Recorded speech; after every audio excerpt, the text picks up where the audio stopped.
Merhaba değerli izleyiciler, Pirhanoğlu'nun penceresinden sizleri sevgi ve saygıyla selamlıyorum. Yeni bir programla huzurunuzdayım. Bu çalışmamızda geleceğin nesillerini, dinamik nesillerini yetiştiren göz aydınlığı, huzur kaynağı Türk aile yapısını ele alacağım. Türk aile yapısı sos veriyor. Türk aile yapısı nasıl, neden bu hale geldi, bozuldu? Bunlara değineceğim. Aile yapımızı olumsuz etkileyen, karı koca ilişkilerini olumsuz etki eden aile içi şiddet ve cinayetle sonuçlanan boşanma nedenleri nelerdir? Bunların üzerinde duracağım. Evet, tarih boyunca önemli değişimler geçirmiş olan Türk aile yapısı modernleşmeyle birlikte ve geleneksel aile modeliyle birlikte günümüze kadar gelmiş, bir takım değişimler geçirmiş, kültürel, ekonomik, sosyal, siyasal bir takım değişimler geçirmiş. Boşanma oranlarındaki artışlar var. Buna benzer gibi çok konuyu ele alacağım. Evet, neden, nasıl Türk aile yapısı bozuldu? Sosyal medyaya baktığımızda sabah kuşakları ve akşam kuşaklarında ailenin durumunu görüyoruz. İçler acısı bir durumu söz konusu. Gerçekten de insanı derinden yaralayan o programlara baktığımızda büyük sıkıntılar olduğunu görmekteyiz. Bütün bu konuya bütünüyle ele almaya çalışacağım. Evet, şimdi konuya geçebiliriz. Öncelikli olarak birincisi Türk aile yapısına bir genel bakışla başlayalım. Türk aile yapısı İslam'la birlikte çok önemli, güzel yapıya sahip bir aile modelidir. Dedenin, ninenin, baba ve annenin çocukların olmuş olduğu bir aile modelidir. Dede ve ninenin olması, o ailede büyüklerin olması bir bakıma anne ve babanın çocuklar üzerindeki ilgisizliğini dede ve nine yapmaktadır. Çocukların eğitiminden tutun görgü kurallarına varıncaya kadar o ailede bulunan yaşlı insanlar, yani dede ve nine konumunda olan insanlar yapıyorlardı. Maalesef bu geleneksel yapıdan uzaklaştık. Modern bir aile yapısına geçtik. Yani işte çekirdek aile diyoruz. Karı, koca ve çocuklardan oluşan bir aile modeli. Maalesef burada da yine sorunlar yaşanıyor ve ta ki doğurganlık oranları düştüğünden dolayı, Türk toplumunda doğurganlık oranları düştüğünden dolayı bu sefer de çekirdek atom aile doğru yönelilmektedir. Evet, şimdi burada sonuçlara baktığımızda sonuçlarda ne vardır? Geleneksel aile modellerinde baskın karakterler vardır. Yani özellikle erkek ailenin dominant, baskın bir karakteridir ve kadın hiçe sayılmaktadır. Dolayısıyla bütün kararlar oradan geçmektedir. Dini yorumlamada da yanlışlıklar vardır maalesef. O yorumlamalarda erkek ailenin reisi olarak görülmüştür ve dolayısıyla da bazı yine dini yorumlarda ayetlerin yanlış yorumlamalarından kaynaklanan bir durum söz konusudur ki kadının dövme meselesi ortaya çıkmaktadır. Oysa ki orada aile içerisindeki şiddete dayanamayan kadının ayrılmasıyla, yani bir süre ayrı kalması ya da temelli ayrı kalmasıyla ilgili bir yorum vardır. Bunu göz ardı edilmektedir. Evet, birincisi Türk aile yapısında demek ki büyük değişiklikler meydana gelmiş. Kentleşme, yani köyden kente göçler başlamak suretiyle bir modernleşme başlıyor. Tabii ki köyden, kırsaldan kente niçin göçülür? Çünkü bu da yine ekonomik ve iktisadi durumlardır. Yani sosyal ve siyasal tercihler neticesinde köyden kente göç başlıyor. Yani kişi kendi köyünde, kırsalında üretmiş olduğu ürünün değerini alacak olursa, karşılığını almış olursa, yani orada hem maddi bir geçim sağlayıp hem de aynı zamanda o yüksek maddi gelirle birlikte evinde yuvasında huzur olunca niye kente göçsün ki? Her türlü o köyde işte okulundan tut sağlık ocağına varınca her türlü imkanlar varsa, dolayısıyla insanlar buradan kente göç etmiş olmazlar. Ama maalesef işte 60'lı yıllardan başlayıp günümüze kadar bu sürekli devam ediyor. Yani baktığımızda, istatistiklere göre baktığımızda toplumun, yani nüfusun %80'in kentlerde ve %20'sinin de köylerde yaşadığını biliyoruz. Dolayısıyla da tekrar insanları köye doğru yöneltmek için köy ortamlarının, kırsal ortamlarının tamamen modernize edilmek suretiyle imkanlar, siyasi ve politik bir takım çalışmalar yapmak suretiyle onları ne yapabiliriz? Tekrar kazanabiliriz. İkincisi, sosyal dinamikler ve var. Dolayısıyla da köyden kente giden insanlar tamamen uyum sağlayamıyorlar. İşte maddiyat peşinde koştururken, yani ekonomisini düzeltmek için iş peşine koştururken ailesini ihmal etme durumunda kalıyor. Ve zaman zaman aile içi tartışmalar söz konusu oluyor. Çatışmalar ve tartışmalar. Hatta bu tartışmaların kavgalara kadar gittiğini ve sonuçta boşanmalar olduğunu, hatta bu boşanmalarda cinayetle sonuçlandığını biliyoruz. Neden böyle oluyor? Çünkü şehire tam uyum sağlanamıyor. Kişi orada ekonomik bağımsızlığını kazanamıyor. Çünkü kentte varsıllar var ve yoksullar var. Varsıllar alabildiğine zenginliğe sahipler. Yani şöyle düşünün, mesela Gökdelen'de yaşayan insan ile hemen dibinde gecekondu dediğimiz, yani vasat bile olmayan bir ev yapısına sahip olan bir aile düşünün. Burada huzur bulması, o ailenin huzurlu olması mümkün değildir.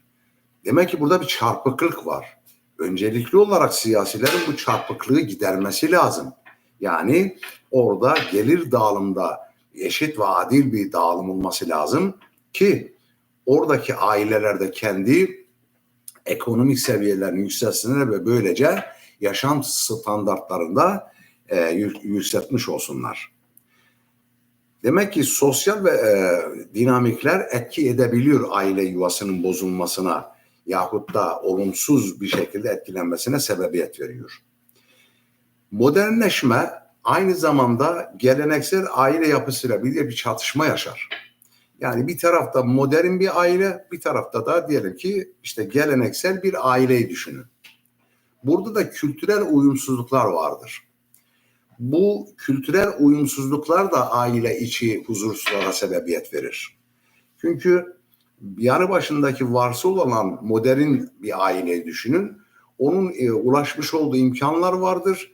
Ama diğer tarafta da yoksul olan o ailenin, yani belki köyden kente göçmüş ama ekonomik bağımsız kazanamamış olan bu ailenin de istekleri, talepleri vardır aile bireylerinin.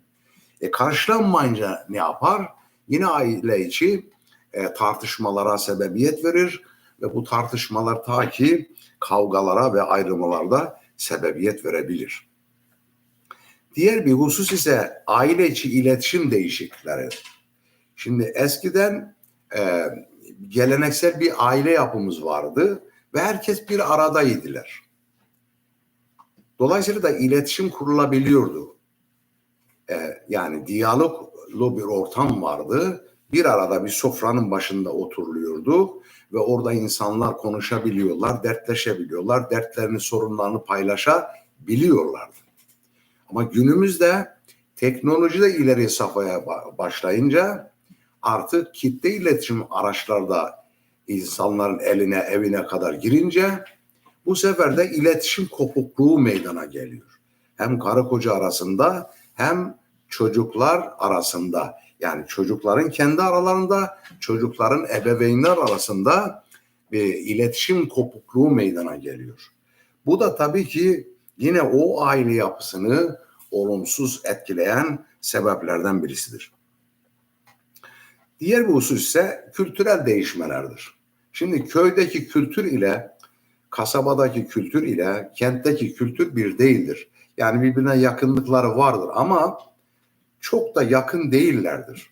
Farklı anlayışları vardır. Mesela şehir kültüründe insanlar diyelim ki işte bir sofraya oturdukları zaman herkes ayrı ayrı tabaklardan yemeklerini yerler.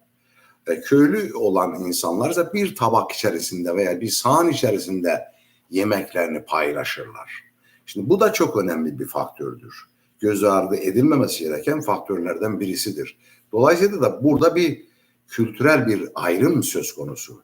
Diğer bir husus ise mesela örnek vereyim. Diyelim ki evlenecek eşlerde kültür farklarının olmaması da gerekir. Yani birbirine çok yakın ya da aynı kültürde olmaları gerekir. Örnek vereyim. Diyelim ki mesela işte bir kuyumcunun kızıyla işte demircinin ya da kömürcünün oğlu evlenecek olurlarsa evlenebilirler mi? Evlenebilirler. Ama burada bir sorun var.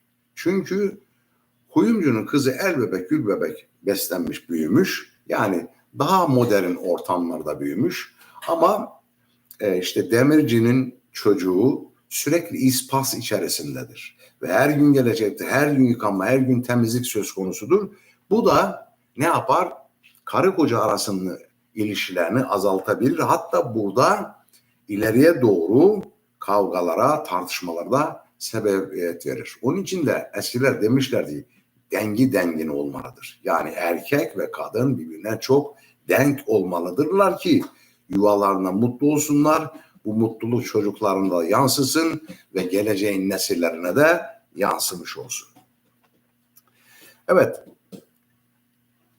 Beşincisi, Türk aile kurumuna olumsuz etkileri olmalarından birisi de boşanma oranlarıdır.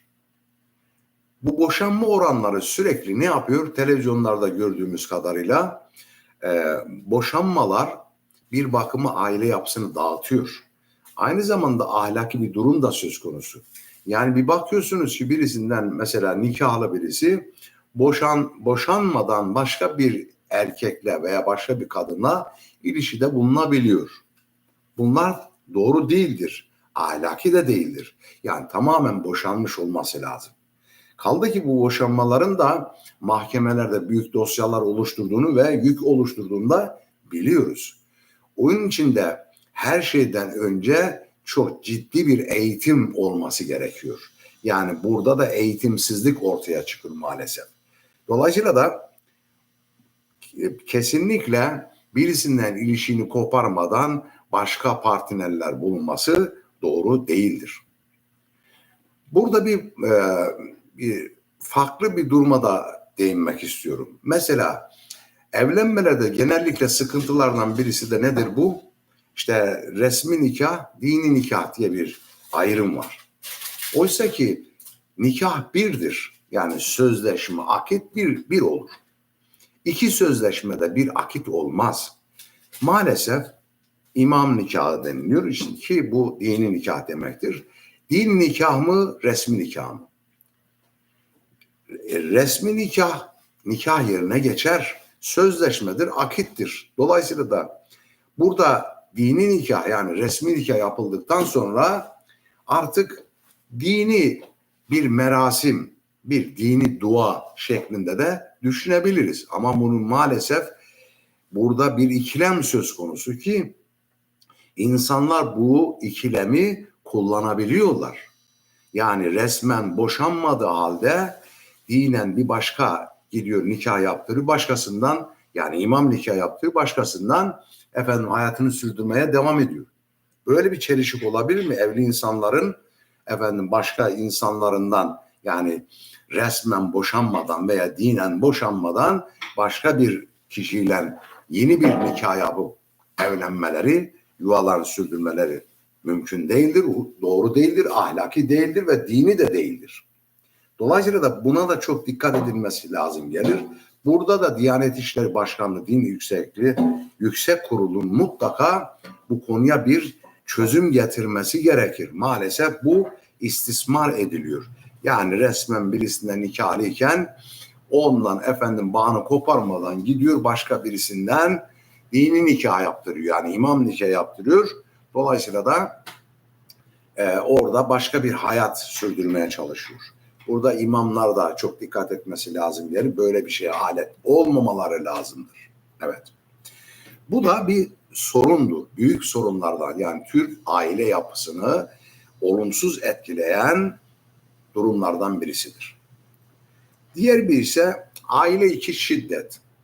Peki aile içi şiddet diyoruz da işte o sabah kuşakları önüne akşam kuşaklarına baktığımız zaman burada işte şikayetlerin genellikle aile içi şiddetten kaynaklandığını, işte ayrılmaların, kaçmaların vesairenin buradan kaynaklandığını görüyoruz.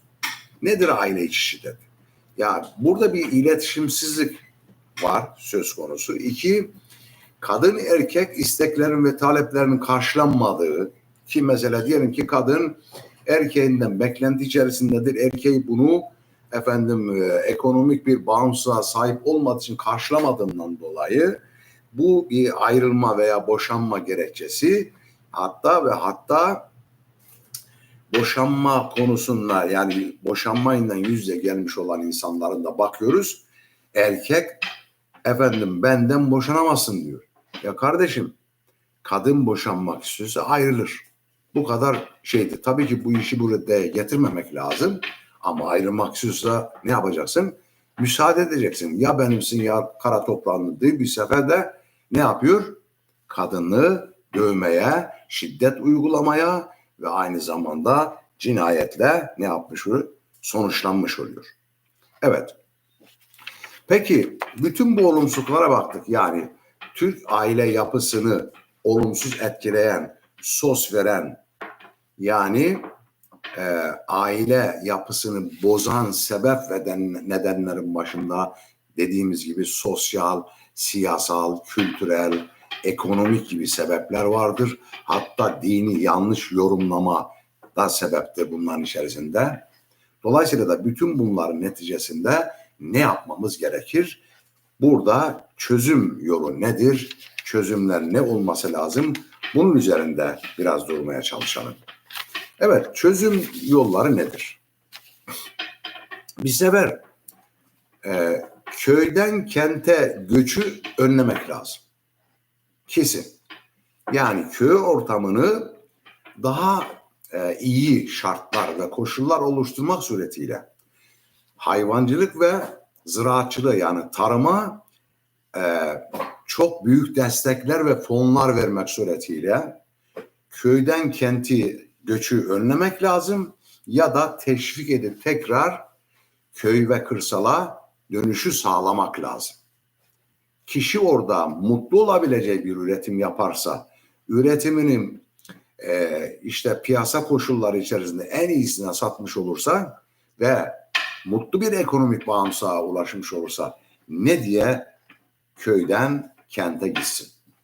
Yani kentte olan bütün özellikler köyde, kırsalda olursa, öyle bir yapılanma olursa neden göçüsün? Birincisi bu önlemek lazım. Yani göçü önlemek lazım ya da durdurmak lazım. Durdurduktan sonra da tekrar o kentteki insanları köye kazandırmak, kırsala yöneltmek lazım. Yani o kentteki birikimi dağıtmak lazım. Çünkü kentteki nüfus çoğaldıkça orada da işsizlik, açsızlık meydana geliyor ve burada da çatışmalara sebebiyet veriyor. Birincisi demek ki kesin köyden kente göçü durdurmak ya da kentten köye, kırsala doğru, kasabaya doğru insanları yöneltebilecek ciddi siyasal, politik tercihler yapmak lazım. Kişileri özendireceksiniz. Diğer bir husus ise fabrikalaşma ve sanayileşmenin de etkisi büyüktür burada. Çünkü insanlar köyde, kırsalda, tarımdan, hayvancılıktan mutlu olabileceği bir ekonomiye sahip olmayınca, yani ürettiğinin karşılığını da alamayınca kente göçeyim, orada karnımı doyurayım, işte orada geçim sağlayayım diye düşünür. Çünkü orada fabrika var, orada sanayi var diye düşünüyor. Oysa ki burada bizim ülkemizin sıkıntılarından birisi de sanayileşmeye baktığımız zaman belli kentlerde odaklanmıştır. Dolayısıyla da özellikle batıdan doğuya doğru İç Anadolu bölgesi ve Doğu ve Güneydoğu'ya doğru fabrikaları, sanayi taşımak lazım. Yani böyle yaparsanız böylece kentten köylere ve kırsala da insanları taşımış olursunuz. Bu bir çözümdür, bir tercihtir. Dolayısıyla da bunu siyasi iktidarlar yapar mı, yapmaz mı bunu bilemem. Ama ben anladığımı, bildiğimi söylemek istiyorum. Diğer bir husus ise yani çözüm önerilerinden birisi eğitim ve farkındalıkları artırmak lazım. Evet, ailelerin huzurlu olabilmesi için Türk aile yapısının tekrar eski o özgün olan yapısına ulaşması için eğitim şarttır ve farkındalık oluşturmak lazım. Evet, eğitim dediğiniz zaman bu sadece okur yazarlık meselesi değildir. Tabii ki okur yazarlık oranının artması aynı zamanda eğitimin yükselmesi lazım. Aile içerisinde bireylerin mutlaka ve mutlaka eğitime önem vermeleri lazım. Bu kaçınılmaz bir şeydir. Zaten her şeyin başı eğitimdir. Üçüncü çözüm önerim de şudur. Devlet ve sivil toplum kuruluşlarının buradaki rolüdür. Kesinlikle devlet yöneticileri, ülke idarecileri kesinlikle ne yapması lazım? Bu aile kurumuna, müessesesine ağırlık vermesi lazımdır. Bunu siz vermezseniz kim verecektir? Kaldı ki ülkeyi yöneten insanların da en büyük sorumluluklarından birisi budur. Yani aile yapımızı korumaktır. Dini, manevi, ahlaki yapıyı korumak ya da yeniden kurmak, inşa etmektir. Bunu yaparsanız geleceğin nesillerini yetiştirmiş olursunuz. Dolayısıyla da devlete büyük görevler düşüyor. Gerekirse bu uğurda hazineden büyük yatırımlar, paralar, fonlar ayırması lazımdır. Diğeri ise sivil toplumlarında çok güzel görevler düşüyor. Yani burada sivil toplum platformlara baktığın zaman işte derneklerden tutun akademisyenlere varıncaya kadar bu konu yani Türk aile, Türk Müslüman aile yapısını tekrar o eski onurlu ve özgün haline getirmek için büyük çabalar sarf etmeleri lazım. Bu konuda bakıyoruz üniversitelerde akademisyenlerin çalışmalarının olanlar var tabii kabul ediyoruz ama yeterli değildir. Buraya zaman ayırmak lazım. Biz ailemizi korumak durumundayız. Yani o sabah kuşaklarına, akşam kuşaklarına baktığınız zaman burada gerçekten yüz kızartıcı durumlarından karşılaşıyoruz. Nereden çıktı, ne zaman bu hale geldi bu aile yapısı diye kendimizden sormaktan kendimizi alamıyoruz. Nereden, ne zaman bu şekilde geldi? Yani öyle bir duruma gelmişti Türk aile yapısında. İşte diyelim ki gelinin diyelim ki kaynatası geline. İşte diyelim ki kaynata bilmem yeğenine. Yani buna benzer gibi çok çirkin davranışların olduğunu görüyoruz. Onun için de hem akademisyenlere hem de devleti yönetenlere en büyük görevlerden birisi budur. Yani buraya sahip çıkmak lazım. Yani akşamdan sabaha mutlaka devlet buna çözüm bulmak zorundadır. Yoksa ne olur? Kısa zamanda zaten bozulmuş aile yapımız dejenerasyona uğrar ve artık öyle slogan atmanın bir anlamı yoktur. Öyle büyük ebed müddet devlet sloganlarını atmaya gerek yoktur. Çünkü atmış olduğunuz adımlarda böyle bir şey yoktur. Dolayısıyla da bunlara çok dikkat etmemiz gerekiyor. Bir diğer husus da şudur. Evlilik ciddi bir iştir. Evet. Yani ciddi iştir. Gerçekten ciddi iştir. Küçük ve çocuk yaşlarda evlilikler olmamalı. Kesinlikle olmamalı.